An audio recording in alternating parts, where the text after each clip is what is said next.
A brutal injustice put the new police chief, a black man, on the front lines of a system he swore to reform.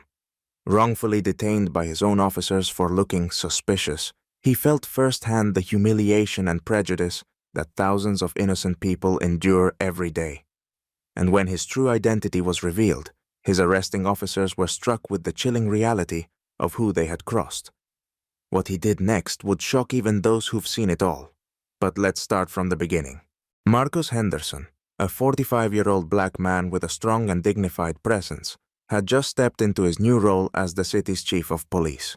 It was his first official day, but instead of sitting behind a desk or diving into administrative work, Marcus decided to go incognito, taking a quiet walk through the bustling downtown streets.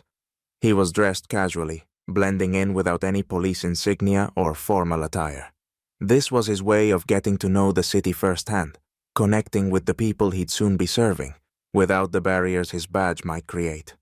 As he strolled, he noticed two young police officers up ahead, handling a black teenager roughly against the wall.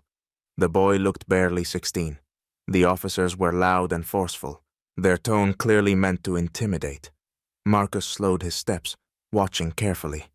The scene didn't sit right with him, so he made his way closer to understand the situation better. Marcus approached, keeping his voice calm but steady. "Excuse me, officers," he began.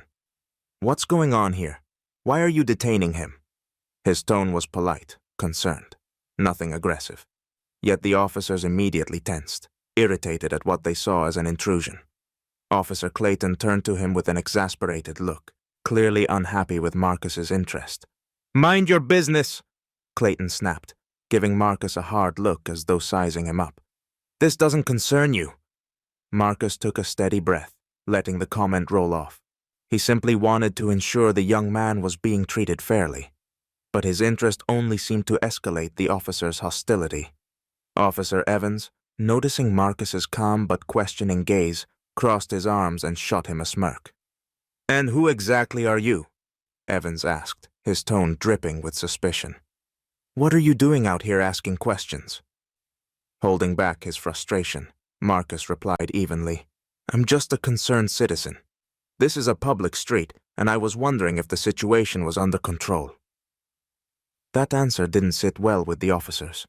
They exchanged a quick look, their expressions turning more aggressive. They began to question Marcus himself, their tone sharp and invasive, treating him as though his very presence was somehow a challenge. Officer Clayton took a step forward, eyes narrowing. "Just a concerned citizen, huh?" he mocked. "Well, maybe we ought to check out what you're doing here too. Got any ID?" Marcus felt the tension rising, but he kept his face composed. These two officers didn't have a clue who he was, and he wasn't about to let the situation spiral further.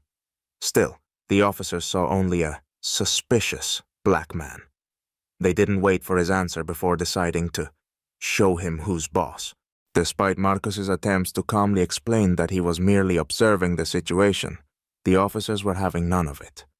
They seemed increasingly agitated by his steady demeanor and unwillingness to back down. Officer Clayton, with a smug grin, glanced at his partner. "You think you're just gonna stand here and question us?" he scoffed. Ignoring Marcus's calm words, the officers took it upon themselves to escalate things further. Without any explanation, Clayton grabbed Marcus by the arm and roughly pulled him toward the police cruiser. "Let's go, concerned citizen," he sneered, while Officer Evans quickly snapped handcuffs onto Marcus's wrists. The clink of metal on metal was harsh and cold, and it echoed through the crowd that had gathered. Nearby, onlookers gasped and began recording the scene on their phones, shouting protests and asking the officers to let Marcus go. But the officers seemed unfazed by the growing audience. In fact, they seemed emboldened by it. Clayton sneered, looking straight into a nearby camera, and muttered to Evans, loud enough for Marcus to hear, "These people need to learn that sometimes they've got no business interfering." Evans snickered, shaking his head with mock disbelief. "Here we go again," he said with a sarcastic grin. "Another black man who thinks he can just walk up and play hero." They spoke loud enough for Marcus to hear every word, a clear attempt to humiliate him. Marcus bit down on his frustration. keeping silent as he was pushed toward the squad car. As the officers patted him down, Marcus felt a surge of emotions brewing inside. Rage, humiliation, and a deep sense of injustice. This was a situation he'd seen too many times in his community, but it hit differently now. He felt the weight of the injustice pressing down on him, the bitterness of being treated as less than, despite his position and accomplishments. For years he'd heard similar stories from friends, family, and colleagues, yet here he was, in his own city, caught in the very web of prejudice he had vowed to untangle. The crowd's voices grew louder as the officers ignored their calls for restraint. One woman shouted, "He didn't do anything!" while others recorded the entire scene, documenting every sneer, every dismissive gesture. But the officers ignored the public outcry, convinced of their own authority and protected by their badges. For them, this was just another day on the job, an opportunity to assert their control and reinforce the power they felt entitled to wield. Soon, Marcus was in the back of the police car, staring out the window as the city blurred by. Inside, he could feel a storm brewing, a mix of anger, sadness, and disappointment. Not just with these officers, but with the system itself. The same system he dedicated his life to was now responsible for his humiliation. The irony was sharp, bitter, and hard to swallow. This was the reality for so many people, the same reality he'd committed himself to changing. And now, it was his own experience, a personal confrontation with the very forces he had set out to reform.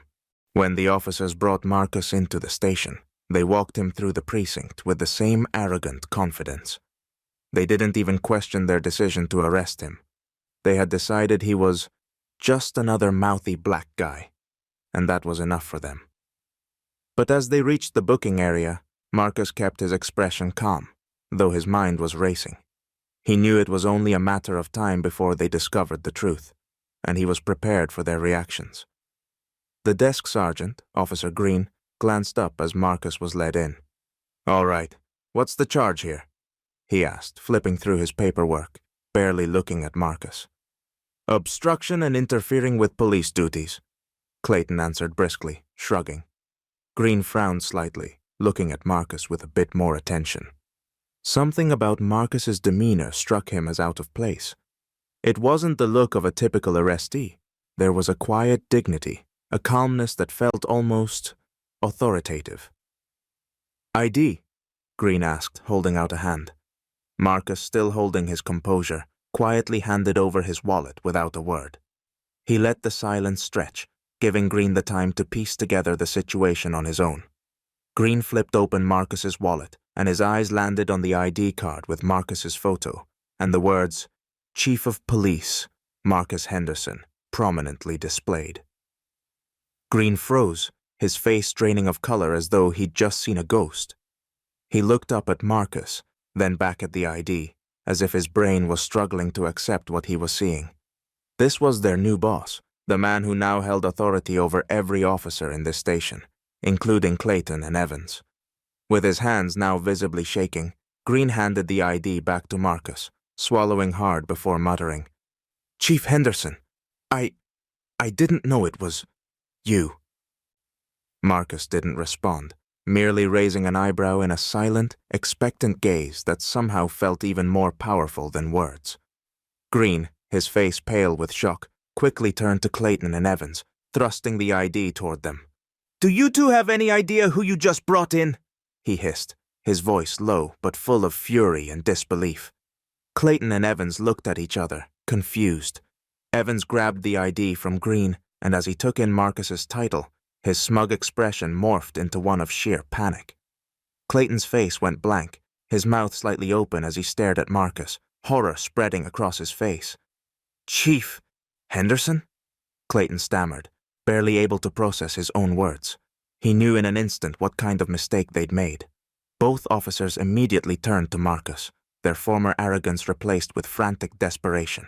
They stumbled over their words, trying to explain themselves, to downplay what had happened. "Chief, sir, we didn't realize," Evans began, his voice trembling. We thought you were just, we didn't know." "Yeah, we thought you were just We didn't know. Clayton echoed weakly, his usual confidence replaced by a pleading look. Marcus stood silently, his expression icy and unreadable. He looked between the two officers, his gaze calm but piercing, letting the weight of their actions hang in the air. After a long, tense pause, he finally spoke, his voice steady and controlled. "You didn't know who I was, so you decided to assume the worst." His tone was even, but the accusation was unmistakable. Both officers tried to stammer out apologies, shifting nervously as they realized there was no easy way to undo the damage they'd done. They had humiliated their new chief, publicly mistreated him, and all on the basis of a stereotype they'd projected onto him. Marcus kept his calm, but there was a simmering intensity in his gaze. "I think we need to have a conversation about protocol and the way you handle concerned citizens," he said, his words sharp as steel. Clayton and Evans both nodded, their faces a mixture of terror and shame. They knew there would be consequences, and no amount of pleading would erase the mistake they'd just made. The next morning, Marcus returned to the precinct with a clear sense of purpose. While the previous day's events still lingered in his mind, he wasn't interested in immediate retribution against the officers who had arrested him. Instead, he saw an opportunity to address the deeper issues at the heart of the department. He called a mandatory meeting for all staff. Every officer, from rookies to veterans, packed the room. There was a hum of curiosity and tension in the air. Many of them had already heard whispers about what had happened the day before. They weren't sure what to expect from this new chief, especially after the shocking way he'd been introduced to the department. As Marcus took his place at the front, the room fell silent. He began by recounting his story from the previous day, choosing his words carefully.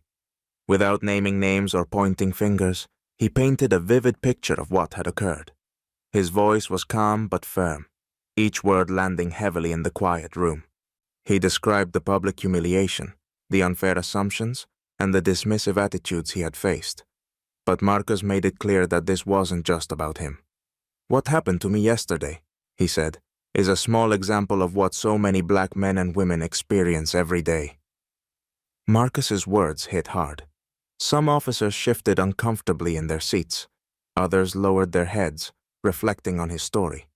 He could see that his account was stirring emotions in the room, forcing people to confront a reality they might have previously ignored. But Marcus wasn't there to accuse. He was there to open eyes and make real, lasting change. He then addressed the need for a new approach within the department, one that went beyond punishment.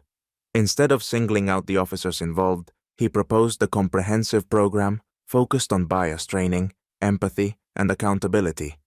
His vision was not just to reform those who had wronged him, but to prevent incidents like this from happening again. "We need a cultural shift," Marcus said, scanning the room with a determined gaze. "This isn't about blaming anyone individually. It's about addressing the biases we all carry and learning to recognize them before they shape our actions. Our duty is to protect this community, not to judge it unfairly." In the following weeks, Marcus implemented a new code of conduct, grounded in respect, integrity, and accountability. He arranged for workshops, seminars, and training sessions designed to help officers understand the impact of racial bias and the consequences of stereotyping. He invited experts on race relations and community leaders to guide discussions and share perspectives. These sessions weren't just theoretical. They were interactive, challenging officers to confront their own assumptions and listen to the experiences of those who had been affected by prejudice. The local press was invited to witness the new initiatives, with journalists and community members sitting in on sessions to see the precinct's transformation. Marcus didn't hold back in explaining to the media that these changes were essential, not just for the image of the department, but for the safety and dignity of everyone in the city. His goal wasn't to fix a public relations issue, it was to build trust, one officer at a time. "This isn't about punishing two officers," Marcus explained to the gathered journalists and community members. "It's about building a new foundation of respect and fairness within this department. It's about showing every person in this city that we are committed to their safety and their rights." By the end of the meeting, Marcus had made his point loud and clear. this was more than just a response to an incident. It was the beginning of a transformation. Several months after the incident, the city began to feel the ripple effects of Marcus's reforms. Reports of biased arrests had noticeably decreased, and community members shared stories of positive encounters with officers who had once been known for their rough attitudes. It was a shift in culture and perception, one that Marcus had worked tirelessly to nurture. He knew that real change required trust, and to build that trust, he would need to engage openly with the people he served. To honor this progress, Marcus organized a public event in the city's Central Park, inviting community members, city officials, and the media.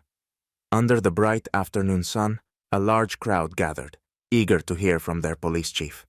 Many in attendance had followed Marcus's story in the news, and they had witnessed how he turned his personal experience into a catalyst for reform.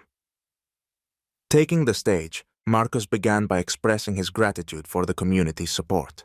His voice was both strong and sincere as he shared how the incident had impacted him personally. What happened to me wasn't unique. It was a mirror of the injustices faced by countless black men and women every day. I knew this from my own life, but experiencing it as your chief brought it to a whole new level. It changed me, and it strengthened my resolve to make this department one that truly serves every single person in this city. The crowd listened intently, many nodding in agreement. But Marcus didn't stop there. He invited the two officers who had detained him, Clayton and Evans, to join him on stage. The audience murmured with surprise and curiosity, unsure of what to expect. Both officers looked tense, but resolute, standing beside Marcus as he continued his speech. "These officers," Marcus said, gesturing to Clayton and Evans, "made a mistake, but they're here today because they've committed to learning from that mistake and using their experience to educate others. I've asked them to speak openly about what they've learned since that day." The crowd watched as Clayton took a deep breath, stepping up to the microphone with a newfound humility. Clearing his throat, Clayton began. "I know I was wrong. I judged Chief Henderson unfairly. That day, I thought I knew what I was doing, but I've come to realize that I was letting my own biases cloud my actions. Through this experience and the training Chief Henderson has led, I've learned that true service means recognizing our own flaws and working to correct them." Evans, visibly emotional, followed. "That incident taught me more than any training or textbook ever could. I used to think I was above making mistakes like that, but I was wrong. Now I see my job differently, and I want to be part of a police force that my community can truly trust." Their words resonated deeply with the crowd. By inviting these officers to share their perspectives, Marcus created an opportunity for them to grow and for the community to see a glimpse of change from within. The humility and sincerity in their words reflected the effectiveness of Marcus's approach, a commitment to reform, not retribution. The story gained widespread media attention, sparking discussions across the country. News outlets highlighted Marcus's innovative approach, applauding his courage and commitment to justice. Articles and broadcasts labeled him a trailblazer, someone who had taken a painful experience and turned it into an opportunity for systemic change. Other police departments took note, reaching out to learn more about the training program Marcus had implemented. His name became synonymous with the idea that black leaders could reshape institutions, inspiring communities to push for similar reforms. In the months that followed, Marcus became a symbol of hope and resilience. He received invitations to speak at conferences and training academies, where he shared his story and encouraged others to examine their own departments for signs of bias. His influence stretched beyond the city, leaving a lasting impression on a nation grappling with questions of justice and equality. In the end, Marcus had done more than change his department. He had changed the community's perspective on what policing could be. Through his leadership, he had shown that it was possible to dismantle prejudice and build trust, one conversation, one training session, and one heart at a time. The community saw him not only as their police chief, but as a role model, a man who had faced down injustice and emerged stronger, committed to a future where every citizen, regardless of race, could stand without fear and walk without shame.